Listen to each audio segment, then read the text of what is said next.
Ketika Tuhan Yesus sendiri sudah membuka pintu bagimu dan memberimu jalan, tidak ada satu manusia pun yang dapat menghalang-halanginya.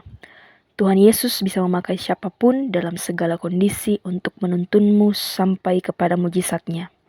Mulai saat ini, berhenti merasa khawatir, takut, atau putus asa.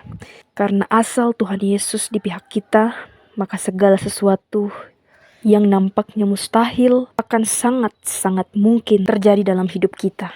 Jangan pedulikan omongan atau pikiran negatif dari orang lain atau suara iblis yang mencoba menggoyangkan iman percaya kita. Karena di dalam Tuhan Yesus selalu ada masa depan yang indah bagi orang-orang benar yang percaya. Dengarkan firman Tuhan ini. Keluaran 14 ayat 14. Tuhan akan berperang untuk kamu dan kamu akan diam saja.